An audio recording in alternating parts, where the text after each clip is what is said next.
Welcome to घटना study channel. समसामयिक की घटना चक्र द्वारा प्रकाशित करंट अफेयर का न्यू बुक, जिसमें पिछले 6 महीनों का करंट अफेयर दिया गया है। और इस बुक में लगभग 12 चैप्टर हैं।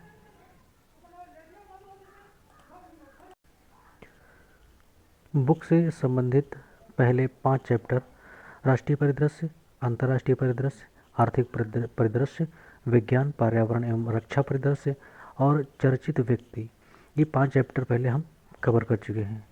आज चैप्टर नंबर 6 हम लोग कवर करने वाले हैं, चर्चित स्थल से संबंधित। और आप लोगों को बता दें कि इस बुक की करंट अफेयर से संबंधित डेली 5 PM पर आप लोगों को वीडियो मिल जाएगी। तो चलिए वीडियो शुरू करते हैं। चर्चित स्थल से संबंधित आज का पहला प्रश्न है, नागालैंड के पहले मेडिकल कॉलेज के संबंध में विकल्प में कौन सा तथ्य सही नहीं है। पहला कथन है, नागालैंड के पहले मेडिकल कॉलेज का उद्घाटन 14 अक्टूबर 2023 को केंद्रीय मंत्री डॉक्टर मनसुख मंडाविया ने किया। दूसरा कथन जो कि गलत है, यह मेडिकल कॉलेज दीमापुर में बनाया गया, ये कथन गलत है। अगला कथन है, इस नए मेडिकल कॉलेज का नाम Nagaland institute of medical sciences and research है। और चौथा तथ्य है, यह मेडिकल कॉलेज नागालैंड विश्वविद्यालय से संबद्ध है। नागालैंड का पहला मेडिकल कॉलेज बनाया गया कोहिमा में। इसका उद्घाटन 14 अक्टूबर 2023 को किया गया। उद्घाटन करता है केंद्रीय स्वास्थ्य एवं परिवार कल्याण मंत्री doctor Mansukh Mandaviya. Medical college का नाम Nagaland institute of medical college sciences and research NIMSR है। यह संबद्ध है नागालैंड विश्वविद्यालय से।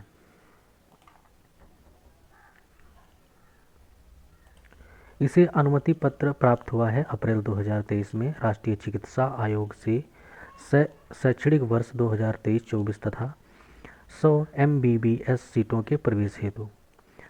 अगला प्रश्न है, अक्टूबर 2023 में भारत के पहले जैव विविधता आनुवांशिक सिल्क टेक पार्क का शुभारंभ कहाँ किया गया। राइट आंसर है बी, पंचमढ़ी में।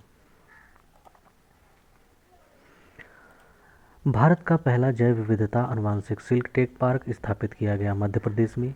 मध्य प्रदेश में कहाँ, पंचमढ़ी में। शुभारंभ हुआ है 4 अक्टूबर 2023 को। शुभांकर करता है कुटीर एवं ग्रामोद्योग स्वतंत्र प्रभार वन राज्य मंत्री राहुल सिंह लोधी। इस पार्क में मौजूद है रेशम के चारों प्रकार, मलबरी, टसर, इरी और मूंगा।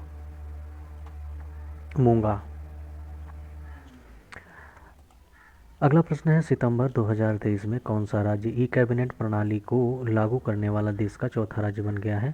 राइट आंसर है बी, त्रिपुरा।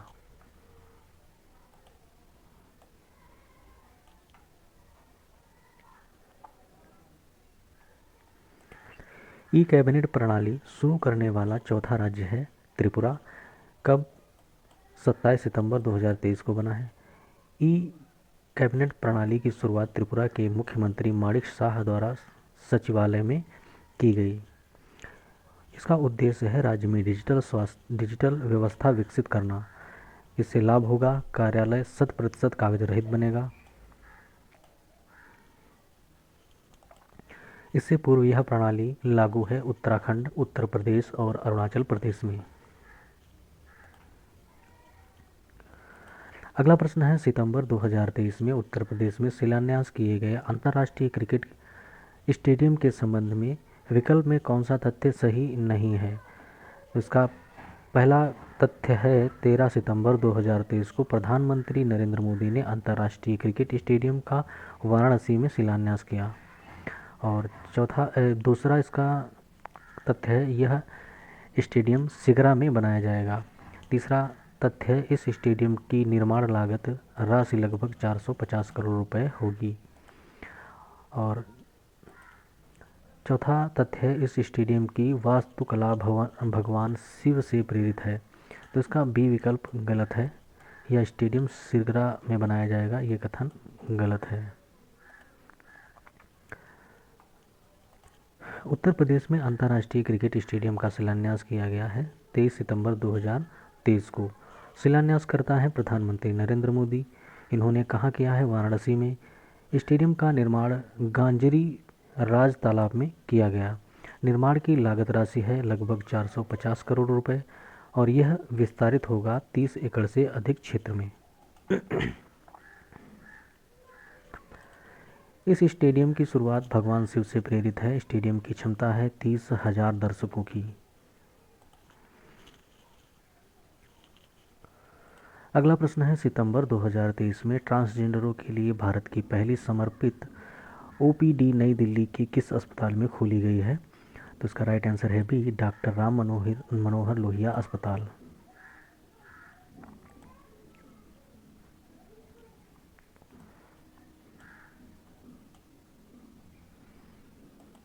ट्रांसजेंडरों के लिए भारत की पहली समर्पित ओपीडी खोली गई है डॉक्टर राम मनोहर लोहिया आरएमएल अस्पताल नई दिल्ली में।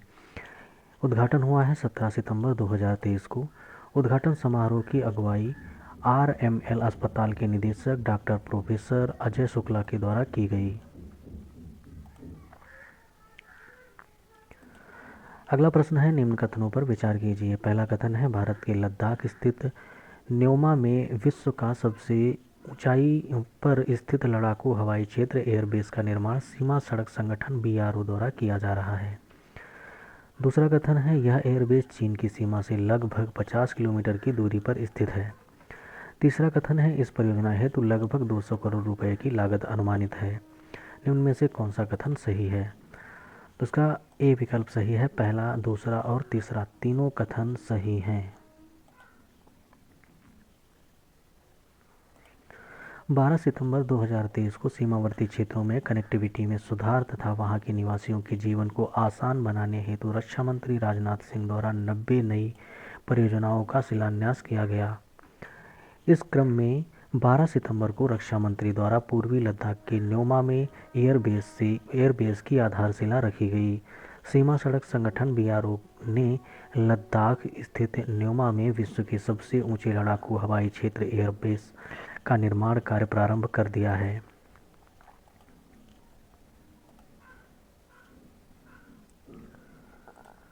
अगला प्रश्न है, सितंबर 2023 में उधमपुर रेलवे स्टेशन का नाम बदलकर क्या रखा गया है? राइट आंसर है सी, शहीद captain Tushar Mahajan railway station.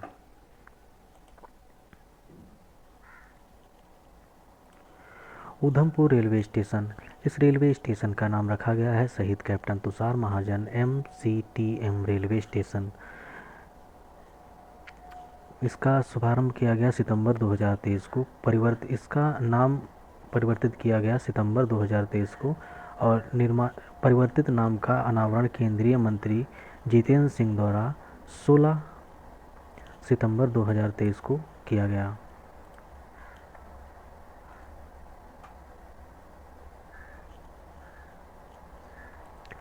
अगला प्रश्न है, सितंबर 2023 में कौन सा भारत का 54वां बाघ अभ्यारण्य टाइगर रिजर्व बन गया है?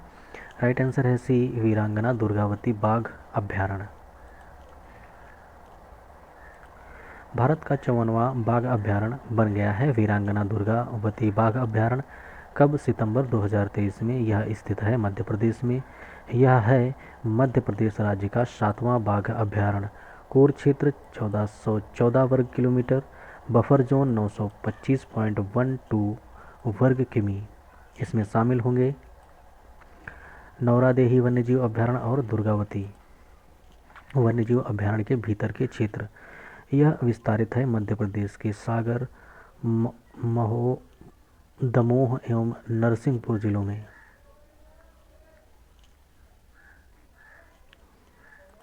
विशेष तथ्य हैं, केंद्रीय पर्यावरण, वन और जलवायु परिवर्तन मंत्रालय द्वारा जंगली जानवरों के संरक्षण को सुनिश्चित करने के उद्देश्य से इस बाघ अभ्यारण्य टाइगर रिजर्व के तहत विभिन्न क्षेत्रों को अधिसूचित किया गया है। मध्य प्रदेश ने वर्ष 2022 की जनगणना में बाघ राज्य का दर्जा बरकरार रखा है। राज्य में बाघों की संख्या वर्ष 2018 में 526 से बढ़कर 2022 में 785 हो गई है। अगला प्रश्न है 25 सितंबर 2023 को केंद्रीय मंत्री धर्मेंद्र प्रधान ने आंध्र प्रदेश के किस जिले में केंद्रीय जनजातीय विश्वविद्यालय की आधारशिला रखी है? राइट आंसर है सी, विजयनगरम में।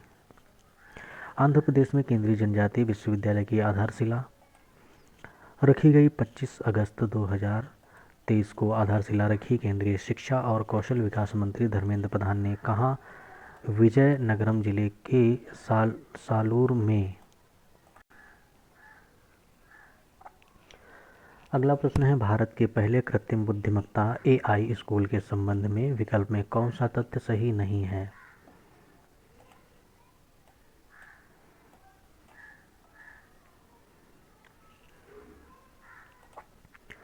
22 अगस्त 2023 को पूर्व राष्ट्रपति रामनाथ कोविंद ने भारत के पहले AI स्कूल का उद्घाटन किया। यह स्कूल केरल के तिरुवनंतपुरम में बनाया जाएगा। इस AI स्कूल का नाम शांतिगिरी विद्या भवन है। ऑप्शन डी इसका विकल्प गलत है। यह स्कूल केरल सरकार और भारतीय विद्या भवन के सहयोग से बनाया गया है। यह कथन गलत है।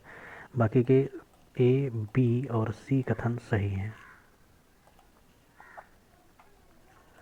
भारत का पहला कृत्रिम बुद्धिमत्ता स्कूल, इसके बारे में, यह खोला गया है केरल में और इसका उद्घाटन हुआ है 22 अगस्त 2023 को। उद्घाटन करता है पूर्व राष्ट्रपति रामनाथ कोविंद और स्थापित किया गया है तिरुवनंतपुरम में। स्कूल का नाम है शांतिगिरी विद्या भवन।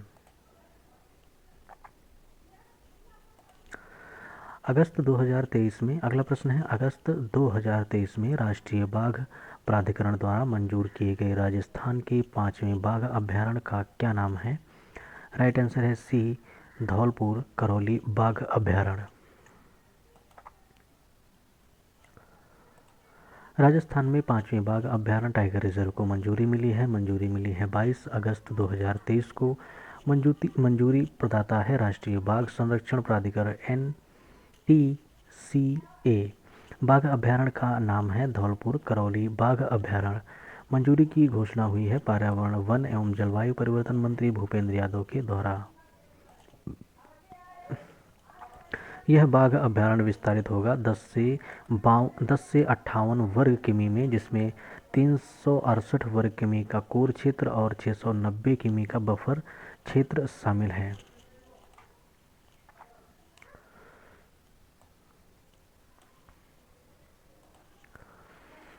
अगला प्रश्न है रूस का कोज़्मा, मिनिन और निझनी नोवगोरोड स्टेट पैरागोडिगल विश्वविद्यालय उत्तर प्रदेश के किस विश्वविद्यालय में अपना अध्ययन केंद्र स्थापित करेगा? राइट आंसर है बी, चौधरी चरण सिंह विश्वविद्यालय मेरठ।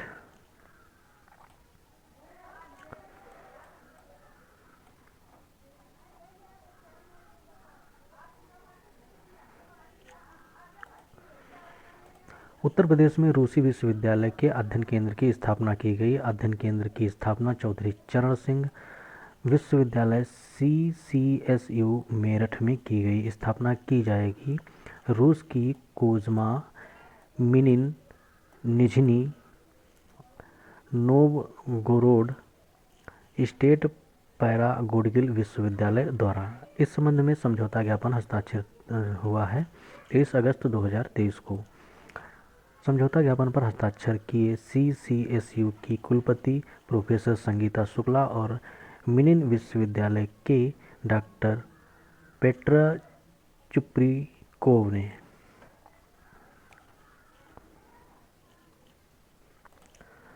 इस अध्ययन केंद्र का उद्घाटन 15 सितंबर 2023 को किया गया। विशेष तथ्य, यह अध्ययन केंद्र 6 महीने की अवधि में 250 छात्रों को मुफ्त में रूसी भाषा और संस्कृति सिखाएगा। अगला प्रश्न है उत्तर प्रदेश में अंतर्राष्ट्रीय आलू केंद्र के दक्षिण एशिया क्षेत्रीय केंद्र की स्थापना कहाँ की जाएगी? राइट आंसर है ए, आगरा में। अंतर्राष्ट्रीय आलू केंद्र के दक्षिण एशियाई क्षेत्रीय केंद्र की स्थापना, इसकी स्थापना से संबंधित प्रस्ताव को स्वीकृति मिली है 22 अगस्त 2023 को और स्वीकृति प्रदाता है उत्तर प्रदेश मंत्रिमंडल। इस केंद्र की स्थापना की जाएगी आगरा में और यह स्थापित किया जाएगा सिंगना कृषि फार्म हाउस के परिसर में। इस केंद्र से लाभान्वित होने वाले जिले होंगे आगरा और इसके पास के जिलों के किसान। भारत का सर्वाधिक आलू उत्पादक राज्य है उत्तर प्रदेश। विशेष तथ्य: अंतर्राष्ट्रीय आलू केंद्र लीमा पेरू में स्थित है। अंतर्राष्ट्रीय आलू केंद्र लीमा पेरू में स्थित है। अगला प्रश्न है, देश का पहला यूनिटी मॉल मध्य प्रदेश के किस शहर में बनाया जाएगा? राइट आंसर है सी, उज्जैन में। देश का पहला यूनिटी मॉल, इसके बारे में, यह बनाया जाएगा उज्जैन मध्य प्रदेश में। इसके निर्माण हेतु स्वीकृति राशि है 284 करोड़ रुपए। यह राशि स्वीकृति की गई है वित्त मंत्रालय भारत सरकार के द्वारा। यह स्वीकृति प्रदत्त भारत सरकार की scheme of space assistant to state of capital investment 2023-24 के तहत है।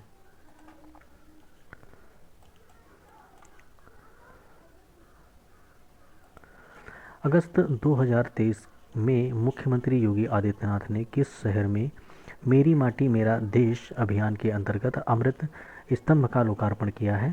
तो राइट आंसर है सी, लखनऊ में। उत्तर प्रदेश अमृत स्तंभ का लोकार्पण किया गया है 15 अगस्त 2023 को। लोकार्पण करता है मुख्यमंत्री योगी आदित्यनाथ। लोकार्पण स्थल है अमृत वाटिका, लखनऊ, और इसका लोकार्पण किया गया है मेरी माटी मेरा देश अभियान के अंतर्गत। इस अवसर पर शुभारंभ किया गया मुख्यमंत्री द्वारा अमृत वाटिका में हरी शंकरी के पौधे को रोपित कर महावृक्षारोपण अभियान 2023 के अंतर्गत स्वतंत्रता दिवस पर प्रदेश में एक ही दिन में 5 करोड़ पौधे रोपित किए जाने के अभियान का हरी शंकरी, पीपल, बरगद, पाकड़ के रूप में 3 पवित्र वृक्षों को जोड़ा गया है।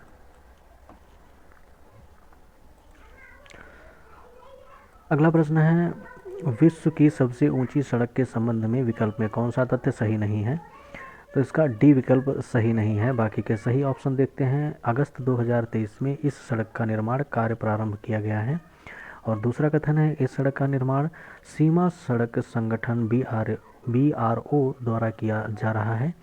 और तीसरा कथन है, यह सड़क लद्दाख के डेमचोक सेक्टर में बनाई जाएगी। विश्व की सबसे ऊंची सड़क, इसका निर्माण कार्य प्रारंभ हुआ है अगस्त 2023 में। सड़क का निर्माण सीमा सड़क संगठन BRO द्वारा किया गया है। सड़क बनाई जा रही है लद्दाख के डेमचोक सेक्टर में। सड़क का नाम है लिकरुमिगला फुकचे। यह सड़क गुजरेगी 19,400 फीट की ऊंचाई से। और इस सड़क के निर्माण का उद्देश्य है सैन्य और नागरिक उपयोग हेतु बुनियादी ढांचे को मजबूत करना। यह सड़क स्थित है वास्तविक नियंत्रण रेखा LAC के 3 किमी की दूरी पर।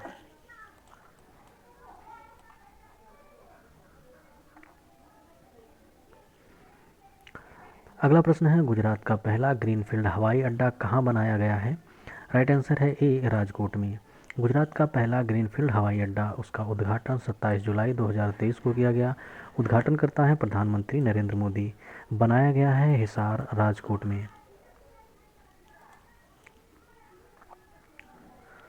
नए टर्मिनल भवन और हवाई क्षेत्र विस्तारित 25 से 34 एकड़ भूमि क्षेत्र में निर्माण लागत है 1405 करोड़ रुपए।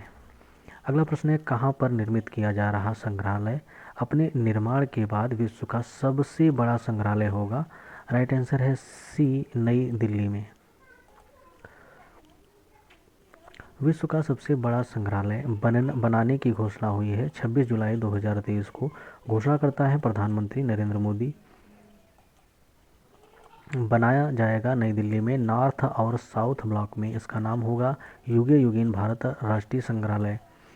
इसका निर्माण किया जाएगा 1.17 लाख वर्ग किलोमीटर क्षेत्र में।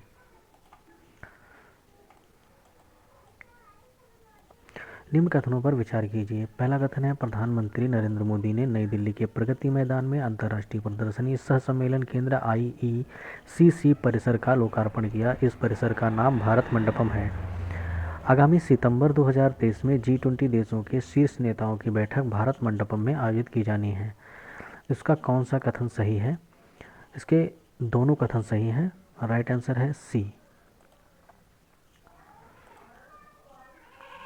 जुलाई 2023 26 जुलाई 2023 को प्रधानमंत्री नरेंद्र मोदी ने नई दिल्ली के प्रगति मैदान में भारत मंडपम नामक अंतर्राष्ट्रीय प्रदर्शनी सह सम्मेलन केंद्र IECC परिसर को राष्ट्र को समर्पित किया।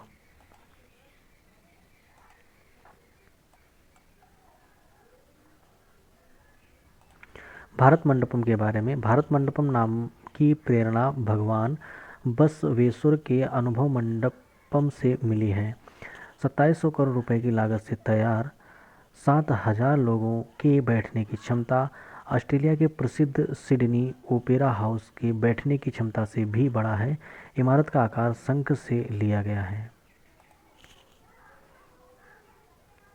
अगला प्रश्न है, जुलाई 2023 में लखनऊ में राष्ट्रीय शहीद स्मारक और राष्ट्रीय रेलवे सुरक्षा संग्रहालय का अनावरण किया गया। इस संबंध में विकल्प में कौन सा तथ्य सही नहीं है? प्रश्न है, जुलाई 2023 में लखनऊ में राष्ट्रीय शहीद स्मारक और राष्ट्रीय रेलवे सुरक्षा संग्रहालय का अनावरण किया गया। इस संबंध में विकल्प में कौन सा तथ्य सही नहीं है? तो इसका पहला कथन है, 24 जुलाई 2023 को रेलवे सुरक्षा बल के महानिदेशक संजय चंद्र ने राष्ट्रीय शहीद स्मारक और राष्ट्रीय रेलवे सुरक्षा संग्रहालय का अनावरण जगजीवन RPF अकादमी लखनऊ में किया। दूसरा कथन है, शहीद स्मारक 4800 वर्ग मीटर क्षेत्र में विस्तारित है। और तीसरा कथन है, शहीद स्मारक पर वर्ष 1957 से अब तक के 2030 शहीद RPF कर्मियों के नाम अंकित हैं। और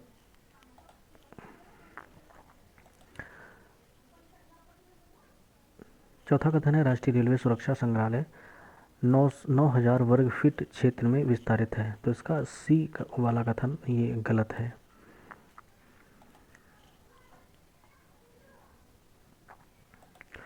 लखनऊ में राष्ट्रीय शहीद स्मारक और राष्ट्रीय रेलवे सुरक्षा संग्रहालय का अनावरण किया गया। अनावरण की तिथि है 24 जुलाई 2023 को। अनावरण किया रेलवे सुरक्षा बल के महानिदेशक संजय चंद्र ने। यह नवनिर्मित भवन है जगजीवन RPF अकादमी लखनऊ में। शहीद स्मारक विस्तारित है 4800 वर्ग मीटर क्षेत्र में। स्मारक पर अंकित है वर्ष 1957 से अब तक के 1014 शहीद RPF कर्मियों के नाम। अगला प्रश्न है, महादेई वन्यजीव अभयारण्य किस राज्य में स्थित है और इसके आसपास के क्षेत्रों को बाघ अभयारण्य के रूप में अधिसूचित करने का निर्देश दिया गया है? राइट आंसर है बी, गोवा।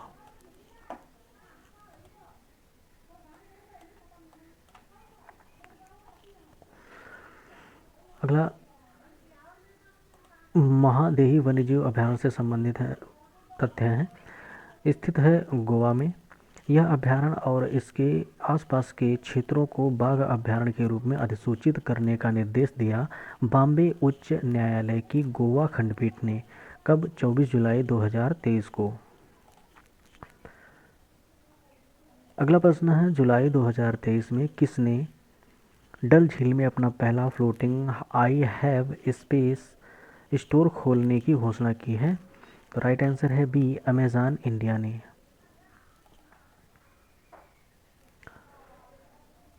डल झील में पहला floating I have space store खोलने की घोषणा जुलाई 2023 में की गई। घोषणा करता है अमेज़न इंडिया।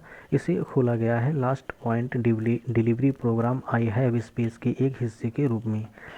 इसके खुलने के लाभ हैं पूरे श्रीनगर में ग्राहकों को तेज और विश्वसनीय डिलीवरी, छोटे व्यवसायों को अवसर। आई हैव स्पेस कार्यक्रम लॉन्च हुआ है वर्ष 2015 में। इस कार्यक्रम में भागीदार है भारत के लगभग 420 कस्बों और शहरों में लगभग 28,000 लोग और किराना भागीदार, यह कार्यक्रम साझेदारी करता है। 2 से 4 किलोमीटर के दायरे में उत्पाद पहुंचाने हेतु स्थानीय दुकानों और छोटे व्यवसायों के साथ डल झील स्थित है श्रीनगर में। अगला प्रश्न है, अक्टूबर 1973 में भारत का पहला महिला पुलिस स्टेशन कहाँ खोला गया है? राइट आंसर है सी, कोझिकोड में भारत का पहला महिला पुलिस स्टेशन। इसके बारे में पॉइंट है, 50 वर्ष पूरे किए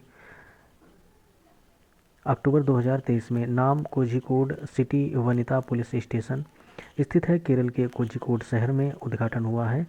इसका उद्घाटन हुआ था 23 अक्टूबर 1973 को उद्घाटन किया था भारत की तत्कालीन प्रधानमंत्री स्वर्गीय इंदिरा गांधी ने। पहली सब इंस्पेक्टर एम पद्मिनी अम्मा। विशेष तथ्य, यह एशिया का पहला महिला पुलिस स्टेशन भी है। तो वीडियो देखने के लिए धन्यवाद। आप लोगों को वीडियो अगर यूज़फुल लगा हो तो चैनल को प्लीज़ सब्सक्राइब कर लें और वीडियो को लाइक कर दें। वीडियो देखने के लिए धन्यवाद।